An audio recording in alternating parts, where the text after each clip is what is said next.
Happy remainder last 56 minutes of Tuesday. Actually, no, Monday. Jeez, what the fuck am I? Monday, which was February 6th, going into February 7th. I'm William. This is the Sci-Fi Center semi-overnighter. Probably be around till just past midnight, just to check in with everybody. I'll probably be on a little bit more this weekend simply because I'm off from other things later on in the evening. But just checking in, see if not really much of a what's going on over the weekend with news. I mean, we had a pretty long and full show um, last Saturday. If you guys haven't had a chance to check out that show, you can.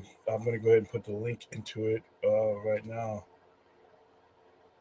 And let's see. So, I'm going to go ahead and put the link in the chat for you. And by the way, you can like and subscribe to my channel. It's in there. So here you go. Yeah. That's the link to the last show. Had a lot of fun with the last show. Like I said, we talked superheroes and fungus and some of the inspirations that are going to be happening with the new DC stuff. We'll have some Marvel stuff to talk about next week. I'm pretty sure I'm going to be seeing an advanced screening of Ant-Man, Ant-Man and Wasp, Quantumania. I know some people who went to the premiere tonight, and they said they know my sensibilities. It's science fiction. It's Blade Runner. It's Dune. I just watched Kristen Harloff's review of it. He said all that same stuff too. So I'm looking forward, and I absolutely love Kang as the villain. Jonathan Majors is one of the best young actors out there. Kang is one of my favorite Avengers enemies. So it's going to be really cool to see how they, from everything I've seen on the trailers, I'm really looking forward to Ant-Man and Wasp. This is the first time I'm actually looking forward to an Ant-Man and Wasp movies. The other ones I just saw. But, I wasn't really looking forward to them. They were just there. This is the one I'm looking forward to. And it'll probably set the pace of how I'm going to feel about the next phase of Marvel. I've already committed that I'm not going to be going to see all the Marvel movies like I did before. Too many of them are just not very good. The ones that are good that I'll zero in on, I already know that I'll like pretty much. But when it comes to like going to see every single MCU movie that's get out, just under half of them are just a waste of time for me. And with Disney Plus and with the rate that they end up on Disney Plus, I'll just take my chances there. I got a giant movie screen at the Sci-Fi Center. If I want a big screen experience, that's big enough for me. I got surround sound there in our screening room. So, but yeah, I'm not going to go on that roller coaster again. There's just not enough hours in the day to be spending them on movies like Thor: Love and Thunder. For every Ant-Man and Wasp, there's a Thor: Dark World or something that's just basically mediocre to me. So, but Ant-Man and Wasp, Quantumania, is definitely the one I'm looking forward to the most. So let me go ahead and say hi to who's ever here. Jason Eves, how you doing? Darth, what's going on? Let's see. No, I haven't. I see it next Tuesday. Next Tuesday. Mostly stopping by for a like. Gonna hit to say. Yeah, this is just a quick run around. Here we go. Old people joke. William went to high school with Ant-Man. No, Paul Rudd. Actually, you know what? Paul Rudd is in his fifth. I think I was just behind. Paul Rudd would have graduated in the 80s. I graduated in the early 90s. He would have been a senior, or I would have just been getting there as he had already gone. So, no. If you're talking about Paul Rudd, but Ant-Man himself, this isn't really the original. This isn't Tony Pym. So, I definitely didn't go to school with Michael Douglas because he's like closing in on 80. All right, I've been hearing some good things about Ant-Man 3 already. It's a good thing. Yeah. And like I said, just from the trailers alone, I guess there's another trailer that's going to be coming out, but I'm ready. I'm ready for that one. Now, all these other ones, I don't know. I mean, when Kevin Feige unloaded that whole slate that they had for the next 2 years, it's like, first of all, some of it is so far away, I don't care about it just on distance of length alone. And the other stuff, I'm just like, I may feel different as it gets closer, but like I said, with HBO Max and Disney Plus, I'm going to be very, discriminating when it comes to what I put my money down on. Especially if I go with multiple people and we do promos on them. Sometimes I purchase the tickets for a promo. If I can't get behind it, it's just really hard to promote it. A lot of these movies, like I said, with our relationship with the studios, we'll end up going based on that. But if I don't, I'm not gonna shell out money for some of these movies. I can't see paying for any of the Thor movies. Guardians of the Galaxy 2, I wasn't a big fan of. 3 looks like it's gonna be great, but Avengers: Age of Ultron. So it's just there's a lot of them out there and they're long ass movies. So, like I said, Disney Plus, here I come, and it's going to be the same thing with some of the DC films, depending on what they are and if I'm excited. If I'm not excited for them, HBO Max, maybe. Streaming changed everything for me because the decision is not that hard. Seeing a movie right out of the theater, just to avoid spoilers. If it's a movie I don't like, I don't care. I don't mind having the post spoilers spoiled for me. There's not enough to make the movie great. Paul Boy. Okay, so I missed Paul Rudd completely. I was 2 years away from I was in the 6th grade when he was graduating. So yeah, we're far apart. Hi Michelle, how you doing? How's the baby doing? So yeah, it's been a pretty low key beginning of the week, man. I mean, I don't have any complaints. I am taking some time off from all other side stuff, so it's just going to be the center. And I'm working on tomorrow morning. I'm going to be working on this section behind us because I think I changed my mind about what I wanted to do. In regards to this section here versus switching it around. I may just move all this back, everything you see back, keep bring in a new camera, because right now I'm just using the computer camera that pops up out of the thing. It's not that great, but I'm going to bring the same cameras that we use at the store, and then I'm going to put them where this is, and then be back there, and then move a desk area in there, and then do some weird lighting in here. So I'm going to be working on that this week. So remember I told you guys first week of February is when I was going to start working on both this studio area here and the one at the store. The one at the store is different purposes, but here's going to be stuff like this: live streams, late night live streams. When I'm off. The store is going to be more informational product stuff, talking about comic books, talking about toys, talking about pop figures, talking about movies, and some live streams there too. But the difference between here and the store is I'll have guests at the store. Like sometimes we'll have local filmmakers come in and talk. Because we have the capacity to have people come in. We have events that are here in Las Vegas that, sometimes we have, semi-famous people come and do it. And it's kind of cool to be able to, it will be cool to be able to have them come in and sit down and put a camera on them. Also, another thing I'm going to be doing at the store is getting another camera. So when we're featuring merchandise, I'm not doing this crap, putting it up on the camera where you guys can't see. I'm just going to be able to sit it there and have the camera aim. So a lot of stuff, changes coming up. Babies are asleep, so happy they're watching the stream. Cool. Say hi to the husband for me. All right, how you doing, Jared? All right, let's have me watch the stream on a laptop. Yeah, and I'm actually doing it on my PC here. So, all right, how you doing, Toronto? So yeah, we're 17 days into. Not 17, 27 odd days, 26 days into 2023. So far, so good. Looking forward to Dune. Like I said, looking forward to Ant-Man. Looking forward to Spider-Man Across the Spider-Verse. That's about it. I got a wrestling event that we're going to Impact pay-per-view. We're going to be giving away tickets for that. I'm huge into wrestling. I'm also going to be hosting my own wrestling event. Oops, is that you guys? I'm going to be hosting my own wrestling event. And, it's just now sending out the notifications that I'm live, even though I've been live for 11 minutes. So StreamYard is weird, man. But yeah, so those of you just coming on, just not getting the notification, welcome to the Sci-Fi Center Live overnighter. Semi-overnighter, not a true overnighter. Last overnighter was 3 hours. I'm also going to see Pooh, Blood, and Honey next Wednesday during the Fathom event. So, and I've been working since before they finished production on Pooh, Blood, and Honey on getting the producer and the director on one of our streams. I'm still working on it, but they're actually getting ready to start filming a second one. They're all over the place. They did a premiere in Mexico where they rolled out the carpet for these guys. I mean, if you Google the I should have brought pictures of it. They made it look all pool, blood, and honey. They got the giant signs and everything for them. I mean, it was like they were, it's not a huge budget movie, but Mexico City didn't care. They rolled it out for them, and it looked nice. So they're going to a couple of places like that. They are in London, so we're also dealing with a time 8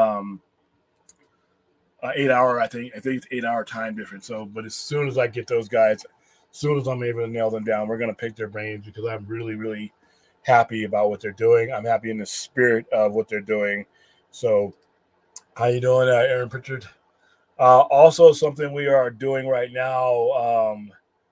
Right now, we're going to start local. But if you are a filmmaker and you are starting production or in production or have an independent movie, eventually I want to start getting you guys on this show. I mean, I know Poindexter Lounge reaches, all over the world. We have people here from Australia. We have people here from one time we had somebody in from South Africa.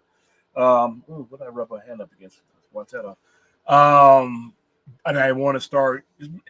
My genre is horror, fantasy, and science fiction. But if you have another movie, if you don't have that, I mean, I will still, I still give you some airtime. I want to. Hello, Aaron. I want to, focus on stuff that it's famous. Independent horror, independent science fiction, kinds of stuff like that. But you know what? If you throw me a rom-com and you've made it and it's your independent film, I'll give you some time on here. So if you guys know anybody, and I'm going to start posting that in the community sections on my page. I've already posted on Twitter and Instagram on the main Sci-Fi Center page. So if anybody knows anybody, we will. We'll give them an opportunity. William, I would be willing to come on the panel for discussions. Are you going to my friends on? When we're this Saturday, we're going to do a call-in show, and I'll make sure that you are one of the people we bring on. Right now, it's just an overnighter, and I don't. This particular setup right now has a bad echo. It's one of the reasons why you guys haven't seen me do an overnight show from here. It's been at the store lately. Is because I don't have this property set up to where the sound doesn't echo, and it drives me crazy. And it's me I can hear myself with. And the headsets help a little bit, but the setup is different. So when I do this setup change, I'll be able to do more with panels. At the store, everything's set up. It's just done differently. I don't know what I've been able to fix there, but there's no echo there, whether I have earphones on or not. So, but I will bring you on this Saturday. Just remind me, because this Saturday should be a pretty packed show. William, what are your thoughts on changes to network password sharing? I guess what happened is it got rolled out, but it was not. It was supposed to be rolled out in phases, so they rolled it back. Listen, when it comes to network, Netflix, I'm okay with the rule that they are going to put in, because eventually this password sharing, they're going to limit that because they're losing money. If you enjoy the product that somebody is putting out, that somebody has for sale, the best thing you could do is support that product. It costs money to make the things that that Netflix puts out. I enjoy a lot of on Netflix, but if I enjoy it and I want them to continue to be able to making it, then I should pay for it. Technically, if you're sharing it out of the household IP, it's stealing anyway. So they're basically easing you into a much cheaper version of what it was, because you're not paying. You're paying a few bucks for people outside your household. That's okay. I have passwords that we were doing that with before, and when they're ready to charge me for those people, I'm good. I'm write it off. But I hear people that are like, oh, I'm not going to do this. I'm not going to do that. And you're saying it should be free. They're presenting you with a service that it costs them money to make, and they're losing money because all the eyes on their product aren't paid. And, people are giving them hell about it. And then they're like, well, I'll just pirate it. Okay, when you pirate things like this, see, this isn't HBO or HBO Max. You could pirate Game of Thrones. It's not going to matter. there's so much corporate backing, and the volume of people that are watching Game of Thrones is to such that they're not going to miss you pirating. Now, even though Netflix has a huge show that draws billions of viewers or whatever in the form of like Stranger Things and things like Squid Game and things like Wednesday, that's not the entirety of the network. All right, HBO is part of your cable network, and then as an add-on revenue, the streaming service. Netflix is just the streaming service. Everything that they're producing comes from in-house funding. So if you enjoy what they put out, pirating doesn't help anybody, because if you pirate and they don't get that revenue, some cool shows, and I know Netflix has some shitty shows, but some really cool shows are just not going to get made. Because if you're pirating it, they're not getting the revenue. And if they're not getting the revenue, they have no justification to continue to make these programs. So, yeah, you can be a smart ass and say, oh, I'm going to pirate it. Yeah, great. And admit it online that you're pirating something, which is fucking stupid. But you're not helping the situation. You're just making it so that Netflix has to refine what they do, and it's not as cool as it was. It's not like they're asking for a lion's share of money. I could see if they were doubling the price. It's basically a $3 or $4 charge or whatever, a $2 or $3 charge add on for the people who are not on your main IP. So you can still keep those people on there. You just got to pay. And people are acting like, the sky is falling on them. I'm like, well, they have, in all rights, they have a right to just cut you off completely. But they're phasing it in because they're losing money on people who are not paying for their product. It's just like if you like the Poindexter Lounge, or if you like what Enosh is doing, or if you like what Film Junkie's doing, and I make it a point for the YouTube shows that I watch to drop a super chat in. You don't have to do one for this show, but if you like, with somebody's playing, donate, tip, do all that kind of stuff, because it costs money to make these things. It's not free to produce things on Netflix. So when I hear people have these consternations about it, I'm like, okay, you say you by virtue of you watching their product, you're saying that that product has value to you. It costs them money to make it, but you want to get it for free, and I don't think that's cool. So yeah, I think that they're being nice by rolling out and even allowing for an option for you to share things outside of the IP of your house. A lot of people just cut you off because technically it's stealing. So I need my family's thoughts on something as a mom. Okay. Oh, I can't help you there because I'm not a mom. Not even a dog mom. Never been a fan of Disney for the simple reasons I don't want to expose my daughter and son with falsehoods of the princess and princes. I don't want my two kids as they grow up. That's a prerogative. There's nothing wrong with that. A lot of people get mad at me.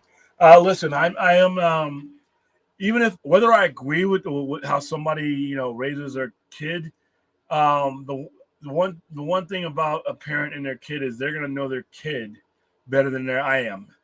I can't tell you, well, that's you should let your kids watch this, you let your kids watch that. Each parent has to take that situation. They're around that kid every day.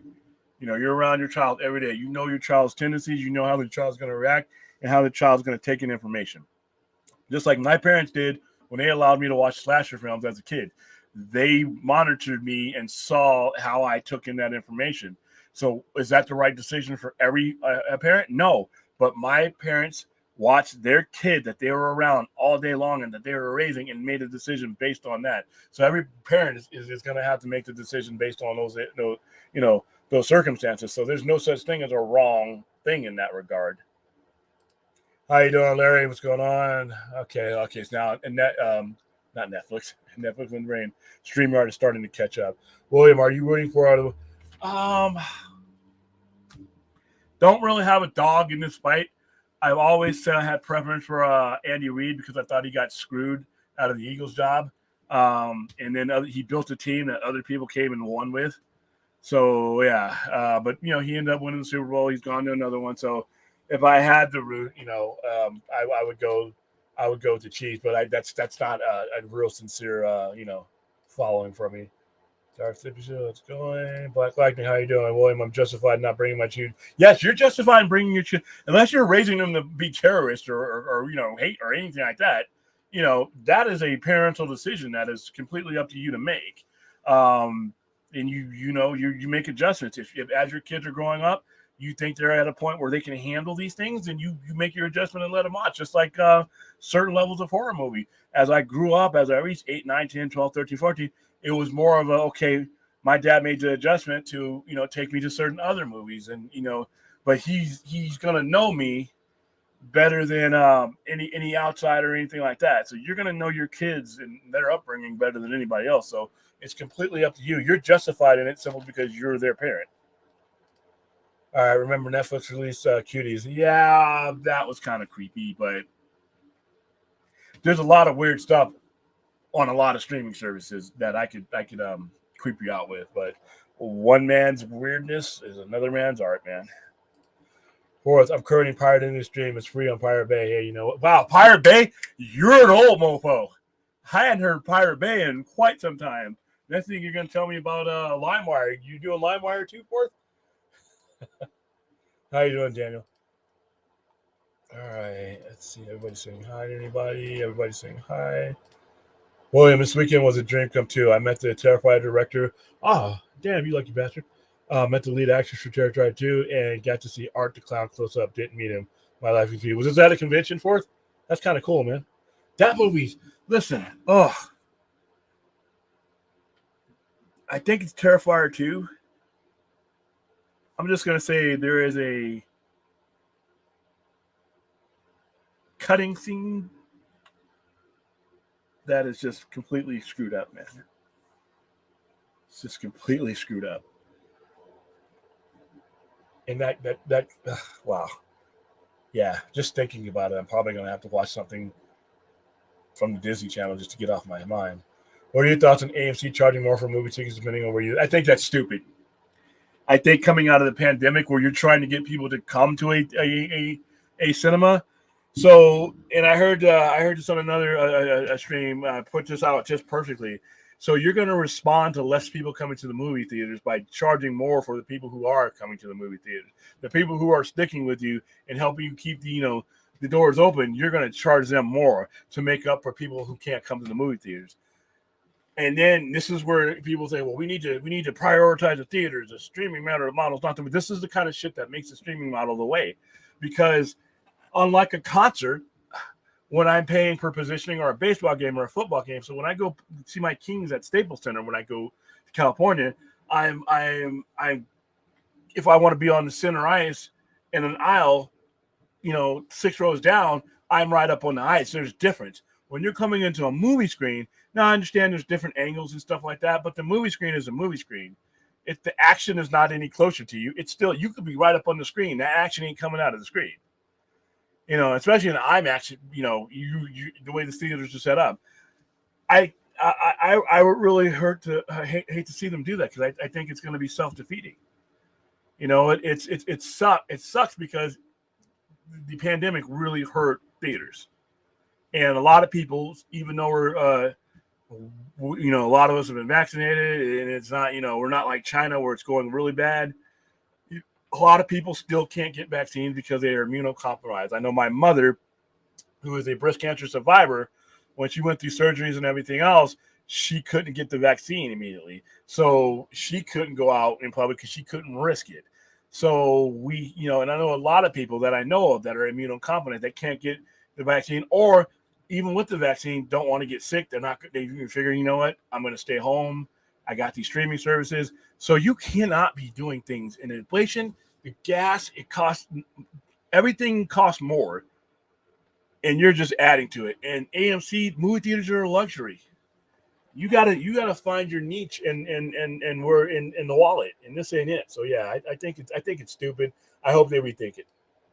Ray, the Gumming Harpy, how you doing? I still love the way this does this on my screen. It says cat orange whistling, even though I know how does it look in the on YouTube? Hold on, let me see. No, it still says the same. So I know you're trying to type an emoji, but it just gives me that. It's hilarious. I want you to start putting those on t-shirts, Ray. Smash the like button for both myself and my stream, and here on the Poindexter Lounge. Remember, when you see Enosh's little cartoon, that means you're watching me from the Poindexter Lounge. If you're watching me from the Sci-Fi Center's YouTube channel, that means you came through my website or you came through my Instagram or Facebook page. Hit the like button there. I spend a lot of time on this network, the past year, but I'm slowly, as I get better and I get more experience, I'm starting to build up my network. Hopefully, we get it up to 200 followers here pretty soon. But I haven't really, and I'm stupid for this, but I wasn't really pushing my network till I was solid on what I was doing here, and that's why all of a sudden you see you see what my name. That's my YouTube channel right there. That's my YouTube channel. That's the one you can go to. You can like, subscribe. You can watch on both networks if you want to. So let's see. William, I'm on your channel. First, okay, cool. See, there's Reyes on the Sci-Fi Center channel. All right, how bad does the White Man Can't Jump? It actually doesn't look bad. I listen. I'm not a big fan of remakes because I really think you can't recapture the essence of the movie sometimes. As a basketball movie, it doesn't look half bad. Now, as White Man Can't Jump, which is an iconic movie for Wesley Snipes and Woody Harrelson, I don't know if it's going to capture that energy, just like House Party didn't capture that energy. But as a pure just basketball, shit talking on the basketball court movie, it looks kind of good. I mean, I don't think it's going to make any money, but and it's not awful. All right, be sure to support William on his channel, Faith Right. Yeah. Go. You can go to that link that she's got there, or you can go right. Go to youtube.com/@the-Sci-Fi Center, and we're live there too. All right, how you doing, Trina? I already said hi, Daniel. I will. Will I? Happy that Gunn and company are listing off comic. Okay, happy that. Well, I'm happy that I'm not. Whenever people call me Will, it confuses the shit out of me. I'm sorry. I'm thinking you're saying Will I, because I always go by William, and I never correct people for calling me Will, so that's my fault. So it looks like you're starting, the sentence like, "Will I be happy?" I'm not sure. All right, William. I am happy that Gunn and company are listing off the comic book runs that these stories are derived from, but it just pisses me off all the more that the old regime didn't backside. You know what? You're 100% right. But I have pledged myself to go forward with this and not, get caught up in the fishnet that was the old regime. Because, like I said, there are some people who are very angry about that at the extreme ends of this, and I just don't want to be them. I wish they would have. I wish I could get into a TARDIS and make this so. We can't, and I can't hold. I'm just not gonna. I'm just not gonna not be happy with certain things. I'm just going to allow myself to enjoy these things. I do think the right way always wins out. Even though we have James Gunn doing these things, Elseworlds, I do think we're going to get a ending and a resolution, if not more, through Elseworlds. Anybody who tells you that's not true, they're just talking from their gut. But once you entertain Elseworlds, you give yourself a lot of leeway to do a lot of different things and solve a lot of different things. So I wish they would have backed Zack Snyder when they had him, but you know what? None of those guys are here, so and I would like to think in large part because of the way they screwed things up that they're gone.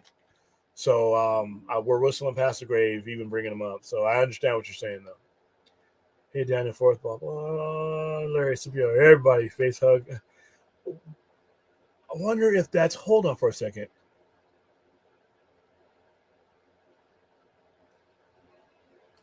I want to see something. I want to go to my site and see if. Not even on my site. It just brings out the words, which is still kind of cool though. I just think it's hilarious. All right, so everybody's hi, Rhea. CreepyCon, cool. Yeah, we got those kind of things coming out here too. So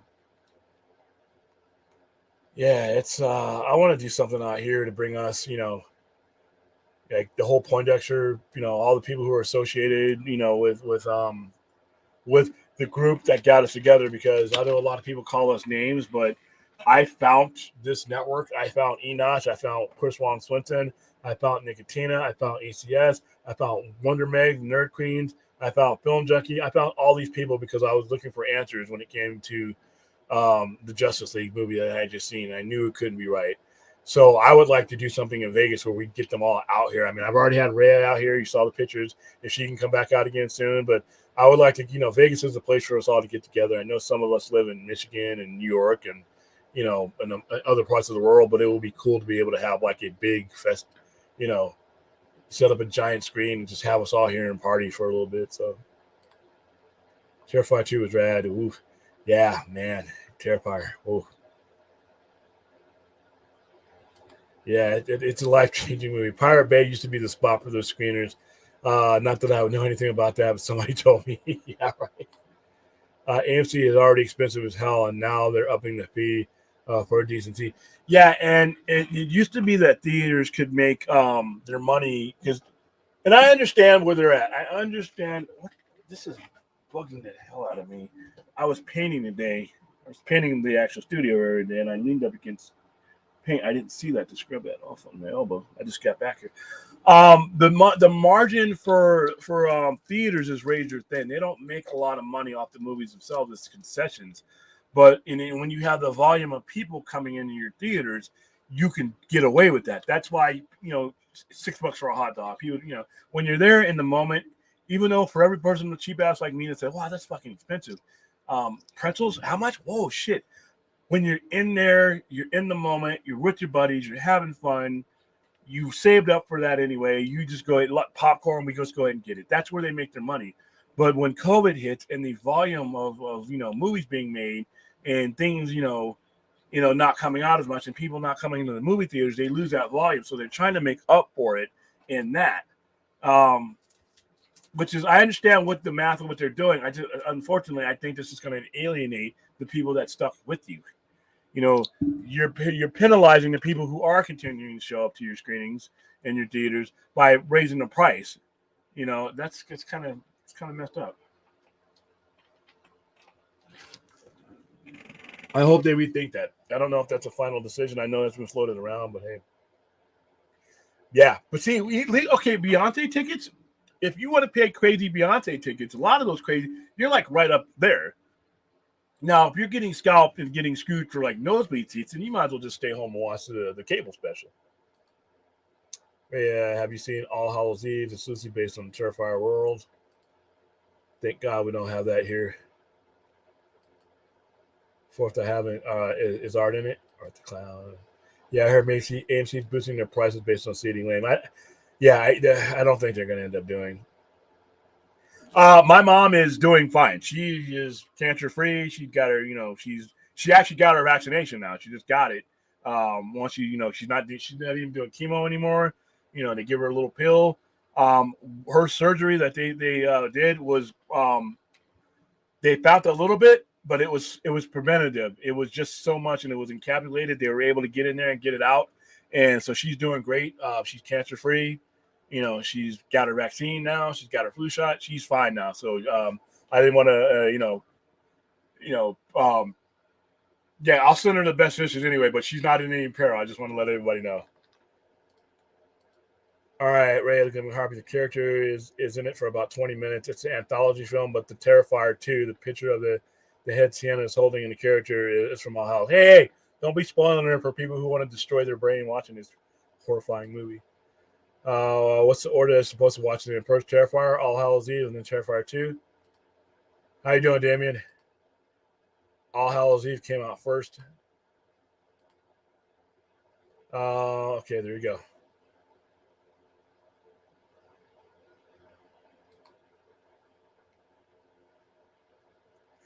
Yeah,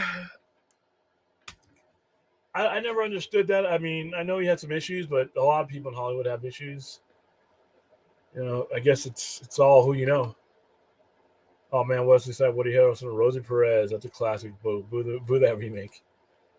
What is the code you type, Ray? You're conjuring emojis.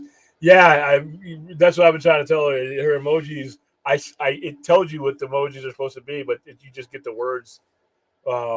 Whatever she's using for the emojis comes across as words. Fourth, the Google emojis pop up that way. I guess they're specific to YouTube and don't show up on other software. Yeah, because when I'm looking at them, yeah. But it's neat though. Like I said, you should get the little T-shirts that say that on there, waving purple hand or something, whatever it says. Cool. We should have a too much moratorium on DC gun talk. I don't know. I mean, if the conversations are going in a positive, we should have a two month moratorium on negative DC talk because that's we don't have anything really to be negative about. I mean, we're going to run out of that. I mean, as he puts the news out, I think we should react to the news. If he announces another project tomorrow, I think we should announce, we should, reflect on that. And it's not in my topic bar right now, but I'll answer questions about it. But things aren't that bad to where, it's such a painful topic right now, just to slate on its own. And who knows what we might get. I still think if we hold out long enough, we're going to get what we need. Sorry, Will. I am. My typos have been bad lately. Yeah, trust me, I'm the lord of typos. William, what if Cavill did have a contract signed for another solo film?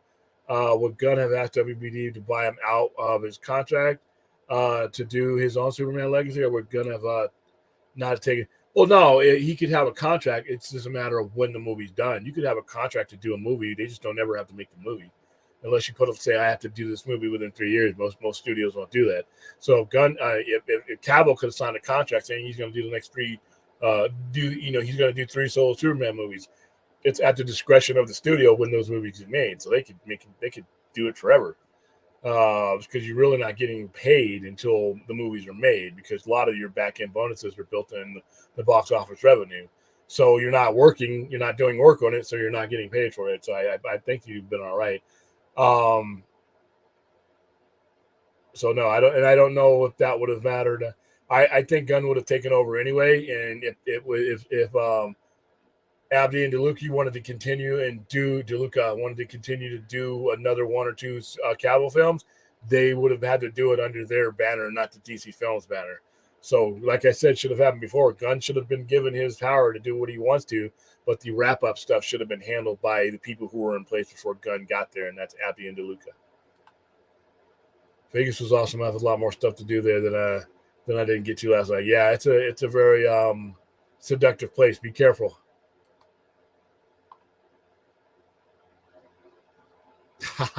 Very funny. Sounds a lot like me. Rational Skeptic is in here. What's going on? Answer Jackson Mortal Kombat. Okay. I don't have steel arms, though. Chair forward is owning if machete orders like this. Okay. Have you ever shown The Room as one of the Sci-Fi Centers showing? Yes, I did. We did a promotion of that one. We also did a promotion of the sequel to it called Disaster Film. We did like a special screening of that one at the Palms. So yeah, we have to answer that question. 39 minutes. You don't have to watch them that way. Pick which one you can stomach first. Oh, okay. It's Terrifier. That's a hard. I'm happy to hear she's doing much better. I see you have the purple hair and sleeves. You can do that. So. All right. Oh, that's great news. I'm happy for you and your mom. Yeah. Oh, yeah. Yeah. She'll probably live to be 150. And my mom comes from our family is a long-lived family because we're paranoid about health. So the slightest thing, we go when we find out about it, and we end up finding a lot of things in the early on. I'm sorry to hear that. Yeah, I know so many people. It affects it. If there's one thing that affects everybody, whether it's your own family or somebody it's fucking cancer, man, and it is devastating. I've lost so many people in the last few years that are like really people that I confided in, people that were mentoring, and it's just to have them gone. And sometimes they go really, really quick. Like one of my friends, my landlord, the guy who owned the property that the Sci-Fi Center sits on, Ron, within a month, he found out he had it, and it was an aggressive form of stomach cancer, and he was gone within the month. 10 months after losing his wife of 40 years to it. So yeah, it's devastating. So I understand what I'm lucky. I'm very fortunate. A sci-fi convention at the Commercial Center. I think that would be far too expensive to come from Sahara and Boulder. No, I'm a cheap ass, so anything that I do is going to be cheap. I do things from my point of view, affordability. So, no, it's probably going to be exact opposite, Clint. And you're already in Vegas, so it's not like you have to. See, these other guys I'm inviting out would have to get on planes from all over the nation. You're here, so. JR server, let's see, St. Clinton. Fourth, I'll just toss 3 movies in the air, whichever lands closest to me, I'll watch. Dude, you can put your eye out that way. Fourth, I'm sorry. Yeah, me too, man. My sister and mom paid $2,700 each for Beyonce tickets in Miami. My God, that's Michael Jackson prices. Dude, now she's got more Grammys than any other person in history. Yeah, man, it sucks. Yeah, I mean, time does. I guess time does make it better, but I've heard, I mean, I've lost people to where it's like it never really completely leaves you. So it's a never ending thing. You are welcome. I want to start back up collecting comic book series. What do you recommend? Anything DC Black Label. If you watch my stream or any stream that I'm on, anything you can get your hands on DC Black Label, Batman, Catwoman, the Daredevil titles are currently good. The X-Men titles, especially the Hickman run, they're good. Um, but those right there, those are enough for you right there. And then the Spider-Man Miles Morales, those are the ones I read on a regular basis. William, would you say this latest M. Night Shyamalan movie is his best? Yes. Yes.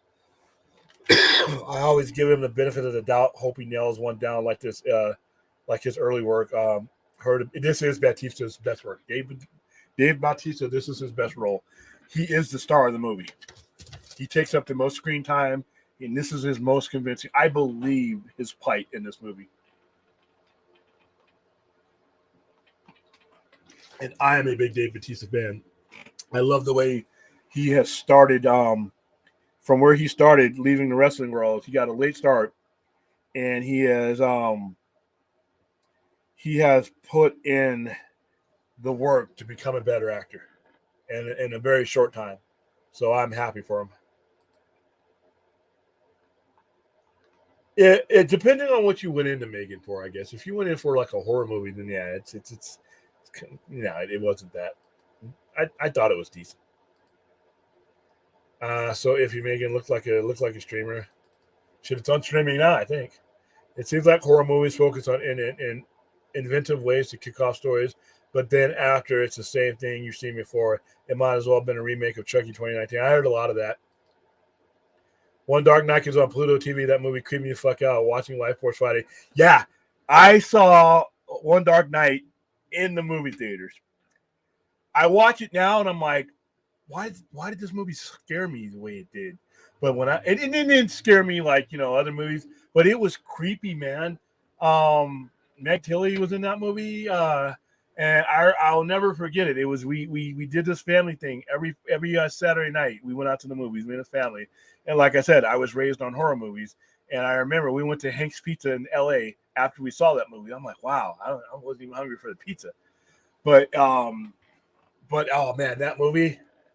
The effects in that movie, and it was a low budget movie. Hold on, let me bring up One Dark Night. It is still to this day one of my my favorite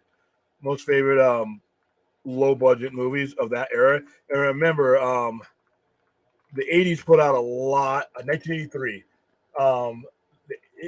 the 80s put out a lot of movies. Dude, for the in 1980s, the budget was $800,000, which is for that type of movie. So yeah, no, it was released in 1982 because it was limited in LA, and we saw it in LA. Oh man, Meg Tilly was in that movie. E.G. Daily was in that movie. A lot of these other people I've never heard of and I haven't heard of since. Oh man, it's on. If you guys get a chance to see it, it's on Pluto. And let me go see it. It's Freevee, something called Freevee, FREEVEE. You can watch it on there. You can watch it on Pluto TV. You can watch it on Tubo, and you can rent it on Amazon Prime. But Tubo, all those other ones are free. I love that movie. I'm sorry. I know it's cheesier than shit, but it's creepy. It gives you, especially when he starts coming, all the bodies start getting reanimated out of the thing. It's not a zombie movie, but when you see that shit, and it's like it's about it. Okay, so One Dark Night is it's a movie. This guy who died, he had these psychic powers, and they believe that he carried over his psychic powers beyond the grave. So they bury him in this mausoleum, and then these kids, they got this little gang together, this little girl group, high schoolers, and Meg Tilly's character is trying to get into the group. So it's the Pink Jackets or whatever. Her initiation is she's got to spend the night alone and a mausoleum. And it just so happens that guy just got buried there. So he starts animating shit all around him. It's a cool movie, man. It's creepy though. I recommend everybody watch it. It's free. I'm definitely seeing Evil Dead Rises unless I really hear. I'm going to go see. I think we're going to be promoting that one too. Boom Studios is doing some great books around like Grimm and Keanu Reeves. But yeah, J.R. Server. Anything, almost just about anything from Boom right now. Not only is it good stuff, but it tends to hold its value and go up in price if you're in the collectabilities because of the press run. I saw Army of the Dead because of Batista. Yeah, Batista is like I said. If you looked at the movies he's doing, he's taking bigger challenges. That's why I did not want to see him as Bane. I want to see him as thought-provoking characters, and Bane's just a meathead for me.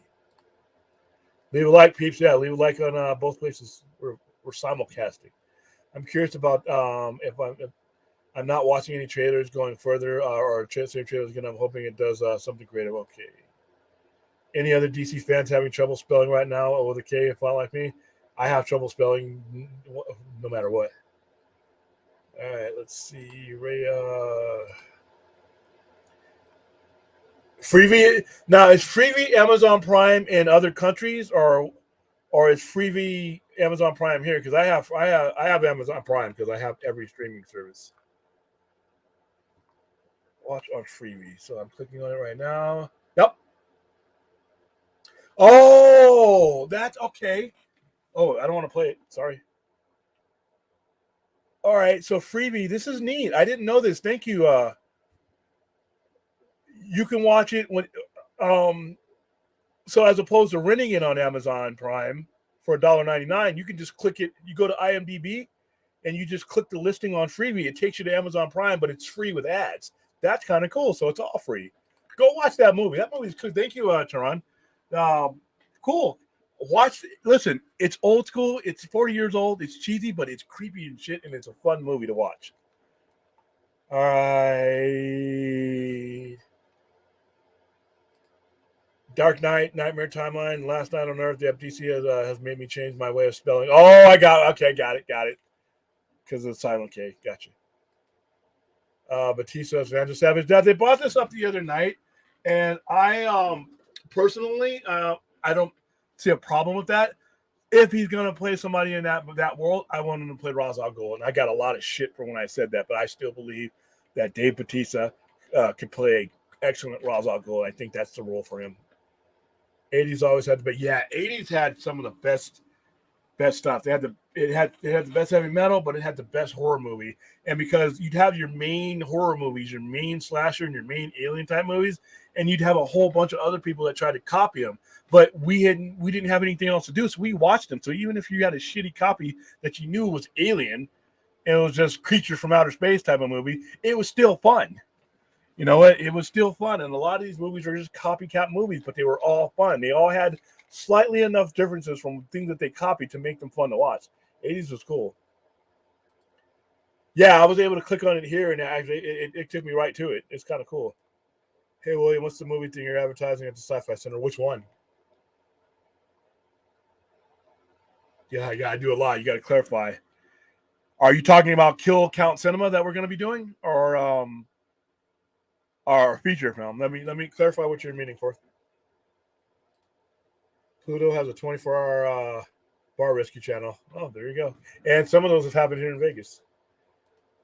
All right, it's hard to believe that they have entire movies I grew up watching as a youngster on YouTube that sometimes uploaded great quality. Yeah, some of those movies they're not necessarily public domain, but the studios don't care about them anymore. If they allow them to be put on Tubi and Pluto, then they've made their money for them. So yeah, there's a lot of good stuff. You can find a lot of good gems there, right? Yeah, Ra's al Ghul is one of my favorite Batman enemies. I'm sure I'm in a minority here, but I actually think Drax really gave Batista. No, you're not in the minority. He did with the character and what James Gunn asked him to. I just, like you, believe that Dave Bautista has much more range and intellect to where he can do things that, like I said, when you watch him, if you all haven't had a chance, if you watch him and Knock at the Cabin, you'll understand that this guy needs to be doing much much more, in-depth roles. I think he would be. I think he would just excel there. You know, in Dune. I mean, all these ones. Got to watch that AZ movie's Possession. Wow, what was Possession? Possession. I know I've seen Possession. Hold on. Oh, 1981. Oh yeah, I've seen this. Annabelle Johnny. They remade it, but yeah, I know what you mean. If you like ninja movies with Sho Kosugi and I'm just saying Enter the Ninja, I've seen it. I've seen all of those. I've seen all of those. I was a big ninja fan in the 80s. Remember American Ninja? Before it kind of went off the rails. Whatever you were asking for submission. Okay. So we're starting locally, but it will expand because obviously you guys know the Poindexter Lounge and even my channel now is reaching across the world. But I want to start locally here. If you are you are making a movie or have made a movie or in production of a movie, I want to hear from you. I think that you are in a very special place in life because you're creating something. I don't care what the budget is. I don't care if it some people think it's shit or if it's garbage. If you picked up a camera and you filmed something and you started and you finished and you got it made, you are a movie maker now. So I would like to use this platform, both the Sci-Fi Center's proper page and the Poindexter Lounge to a much larger degree, to give you some airtime. Let's have you on here. Let's have you talk about your movie. Let's have you talk about the process that made you the wanting to make you. How did you fund your movie? How are you? Where are you at in the movie? Bring on some clips of the movie, even though it's not finished. You probably have part of it filmed or shot somewhere. Bring that on because you never know who's watching. You may find somebody watching this that may want to throw you a couple of bucks and fund the rest of your movie. If you got a GoFundMe campaign or something like that, to where or Indiegogo, we'll put the link up there.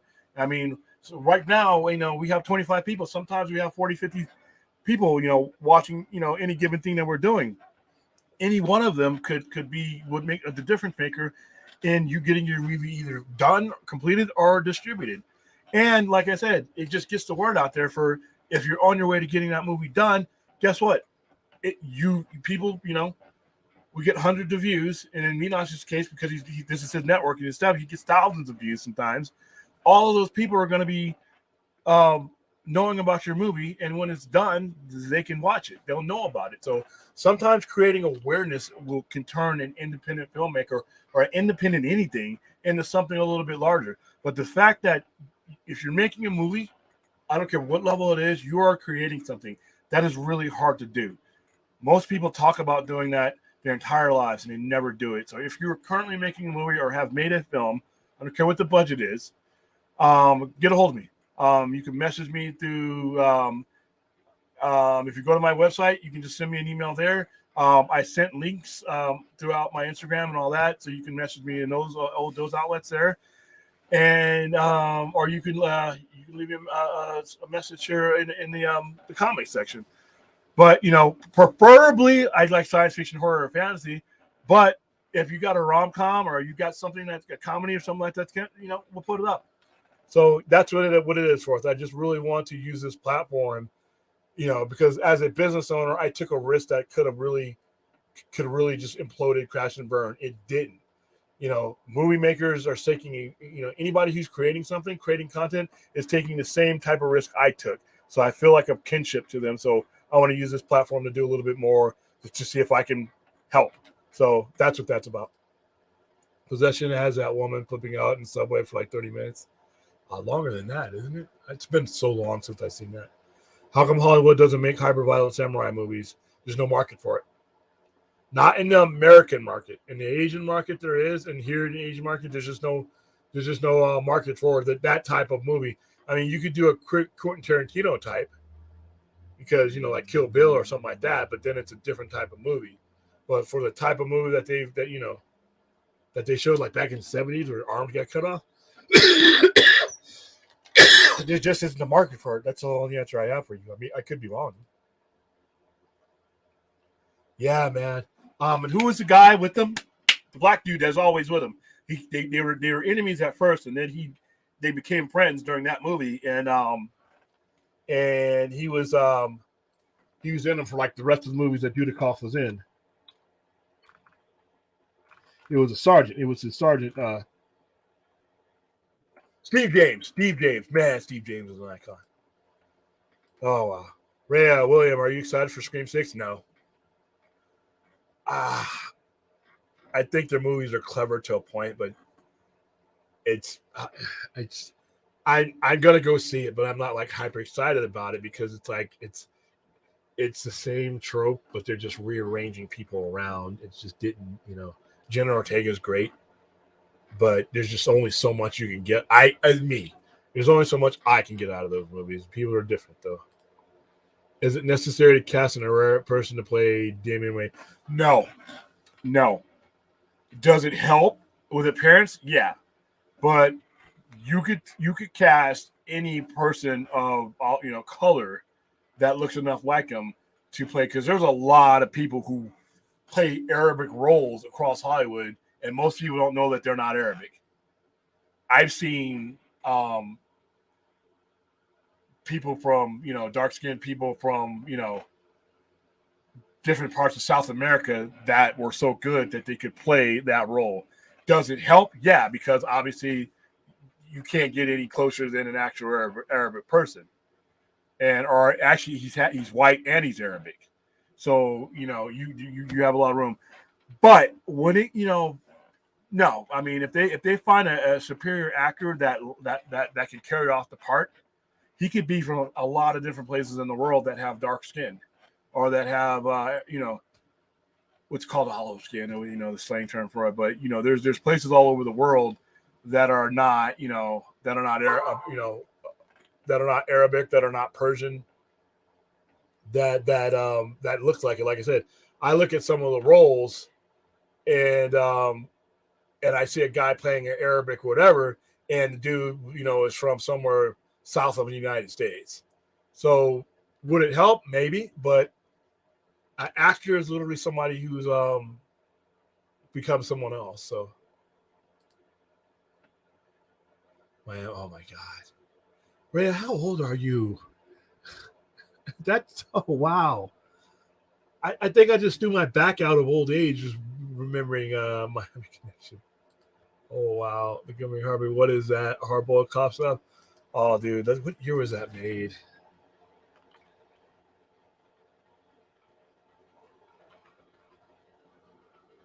What was that? What was the other? It had another name too, didn't it? 1987. Oh my God, this movie is horrible. And let me show you. Okay, you can already guess. Probably Miami Connection what inspired it, and yes, it did. You would be 100%. Miami Vice. 1986 was Miami Vice's highest rated year, and a lot of cop movies came out and tried to copy them. Oh my goodness! Then this movie was absolutely dreadful, in my opinion. Some of you may love it. If you do, more power to you. Oh my goodness! Oh, there it is. Look at that. Looks like Sonny Crockett right there. The club looks like they did in Miami. I mean, oh my goodness. Of course, you can watch this on free too. What are your watch options here? Yeah, they're all free. And that do not pay $2.99 for that movie. Look at the hair.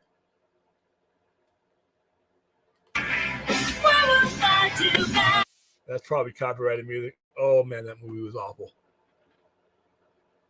Oh my goodness. I gotta stop that. That movie was there. You go to answer your question for that. Oh wow. They should have thrown Michael Dudikoff in the next Expendables if they're putting Megan Fox in there.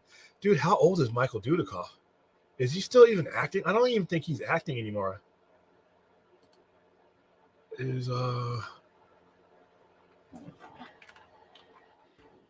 think Michael Dudikoff retired.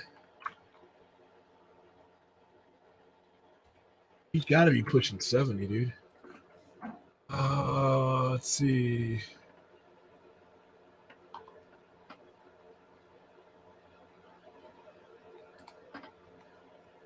Oh, not he's only 6. Well, he's 68. I was like, yeah, he's pushing 70. No, he is still acting, and you know what? He looks pretty damn good. He looks better at 68 than I do at 48. Damn, mofo. Tired of these young guys looking better than me. Oh wow, he has a lot of movies. I think of him as American Ninja, but he's making a new movie called Landfill, and he's making another movie called Left Turn. He's doing TV. I mean, yeah, dude, the guy's still out there. Congratulations on still being that. So yeah, he could, dude. He'd run it at 68. He'd be one of the youngest things in Expendables. I really enjoyed To Live and Die in L.A. To Live and Die in L.A. is a brilliant movie. That is a Michael Mann movie, and that movie, in my opinion, is what is one of the two films that got William Peterson in the role as Grissom on CSI. No, that's not a Michael Mann film. No, that's a William Friedkin film. Yeah, it's an excellent movie though. The music is by Wang Chung. Everybody, Wang Chung tonight. Sorry, you got to be really old to know that. Oh, To Live and Die in LA is great. William Dafoe is in it in one of his better roles. The very next year, William Peterson went on to do what I consider one of the great serial killer movies of all time. In Manhunter, we've talked at length about Manhunter. So there you go. Yeah, it's gonna be a lot of fun. I just hope I can get my main thing. I just started it up today, and I just made the posting today. And I hope I get some people who, and I hope I can help out with their projects. Oh, dude. No, it's not. It's actually not low budget. That's the scary thing. Hold on.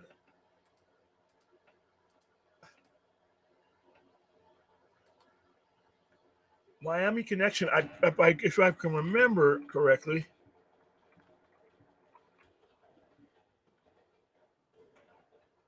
Oh, my goodness.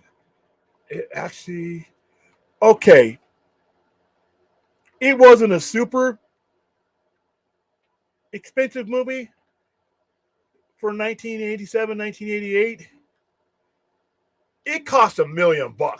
I'm sorry, I don't see $1 million in what I just showed you. All right, the film opened in August 1988 in 8 theaters in Greater Orlando and was also screened in Daytona Beach, Melbourne, Florida. The film also opened up in West Germany. Kim said I was so excited that I had no doubt we would pack every theater and it would be a blockbuster. Instead, Miami Connection had a poor critical reception, and its run in theaters ended after 3 weeks. The Orlando Sentinel called it the worst movie of 1988. The film had the cost of about $1 million and almost bankrupted Kim, which is sad. I never want to hear that. I know I'm laughing, but as bad as this movie was, this dude made a movie. He did more than I did. He took a chance. It wasn't a very good movie, but you know what? He took a chance. Rob Hammerich of Saint Magazine commented that the film should have been featured on an episode of Mystery Science Theater, and that it would have likely been seen as a prize specimen and would have went for the jugular. As time passed on, and this is what happens with a lot of these movies. When they were released, people laugh at them, but they become cult movies, just like Rocky Horror, just like a lot of these movies.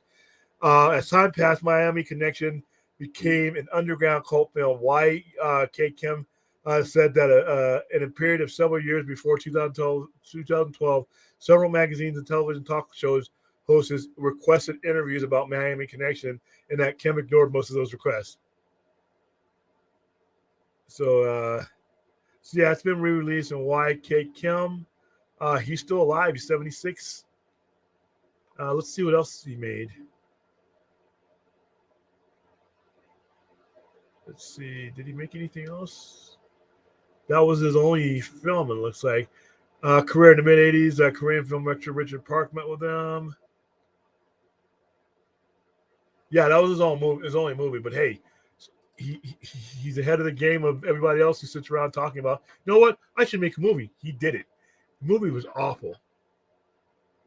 But I'm glad he got a cult following. Oh, that movie was awful.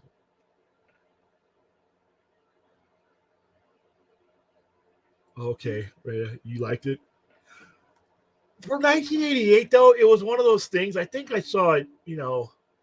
I think it was on VHS, like not too soon afterwards.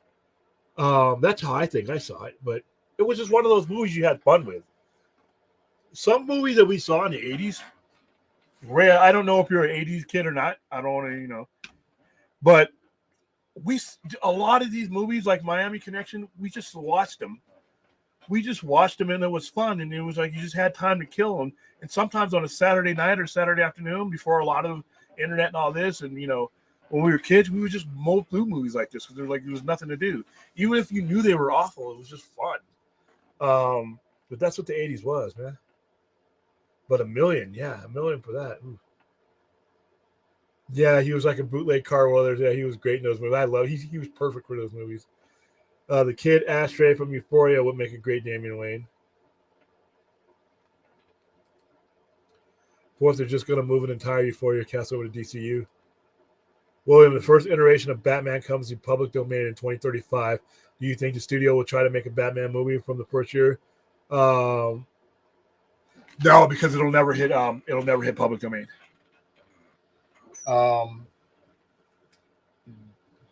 There are technically, yes, it will, but there are certain things that DC and Warner Brothers can do to keep it. Like Mickey Mouse will never be the type of public domain that it is. Like, even though Pooh went to public domain and allowed for, there are certain aspects of their I think it's called flagship rules. Like Mickey Mouse is the flagship of Disney. He's a symbol of Disney. Even though technically the character would go into public domain, there's things that Disney could do to prevent it from happening. And Batman, literally, DC Comics stood for Detective Comics, so Batman is one of the two primary characters. So even though I don't think it would ever happen. Let's get Cliff Curtis to play third base. Superman is 34 and Wonder Woman is 36. Well, Wonder Woman is immortal. It's like 500. Yeah. Isn't she doing something for DC? I thought she was doing something for DC. If you're a Ninja movie fan and haven't seen Scott Adkins' Ninja movies, you're missing out big time. Oh, dude. Oh.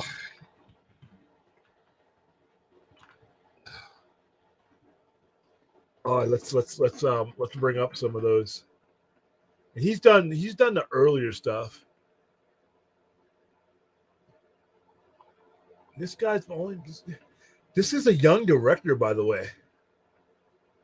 Black Mass, City of Mass, Special Forces, The Medallion. Holy cow. He's only 46 years old. He's working on John Wick.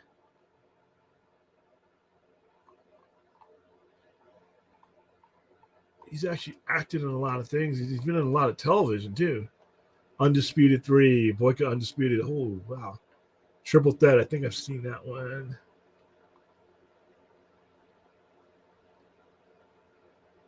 Yeah, this guy's he's a real deal, though. He does his Last Man Standing. Yeah, he does his own stunts and everything. He's actually a teacher, too. Yeah, I've seen some of his stuff. Ninja Undisputed 3 Redemption 2010. I've actually seen that.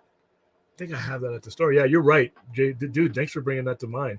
I don't really think about him as much as I used to, and I don't know why, because he for his age, 46, he's been acting and being in stuff since 2001.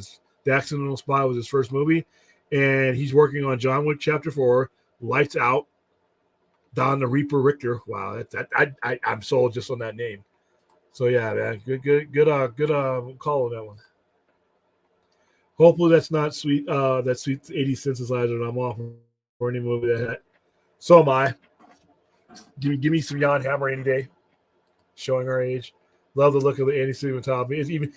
Like I said, the movie was horrible, but it was fun. This is the kind of movie that you would actually go to the movie and see and just have a good time with it.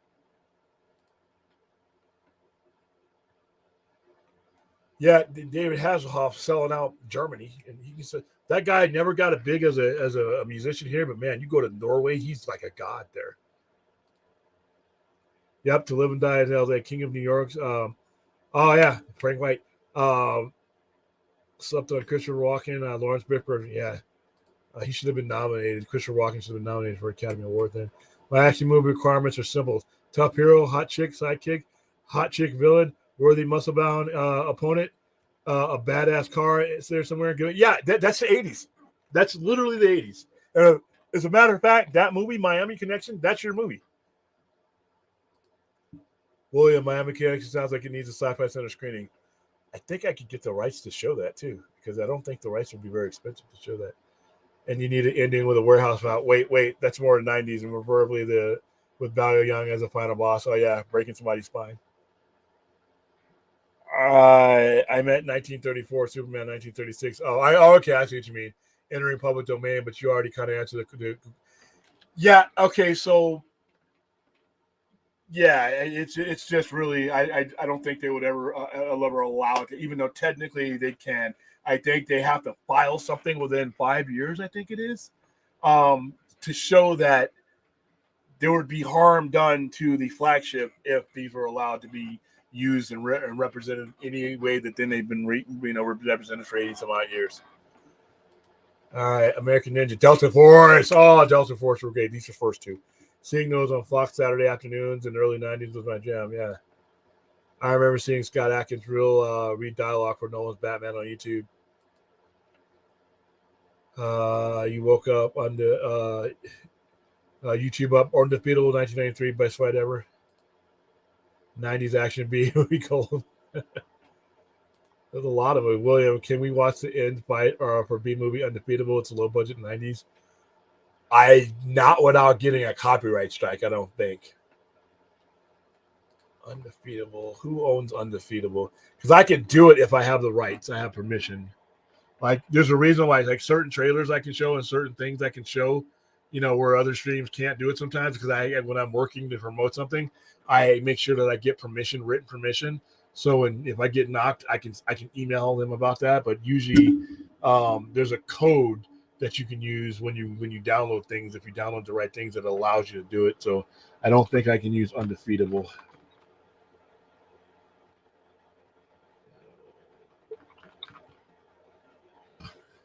Actually, it may not have an American copyright. Oh, of course it has Cynthia Rockrock in it. She was in everything. Man, this is a name I haven't seen in a long time. She was hot, too. And she was a legit martial artist. She's got a birthday coming up soon. She's only 65 years old. Dude, she's hot now. Let's see who owns it.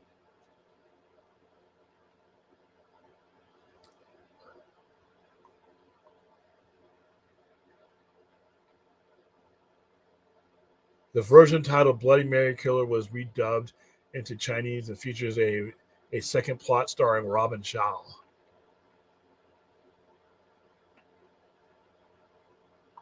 Doesn't give me a studio.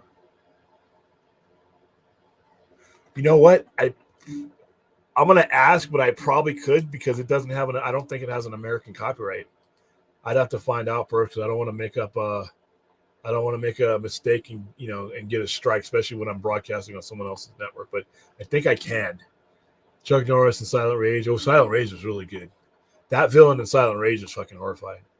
Gunn should make an Elseworld Batman movie with the first iteration of Batman then after Pattinson is done with his movies. Dude, you guys like 6 years from now. Good idea, though. All right, guys. Chuck Norris was gold. He's like 82 now and still kicking ass.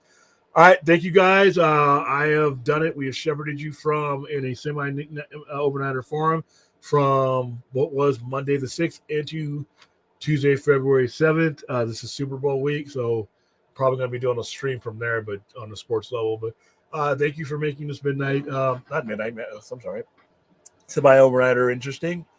And everybody go get some sleep. Watch some of these movies that we go watch. Everybody do homework. Go watch One Dark Night and get back to me. Go watch that movie. It's going to change your life. It did for me. 8-year-old me loved One Dark Night. So, all right, guys, stay safe, and I will most likely see you tomorrow night.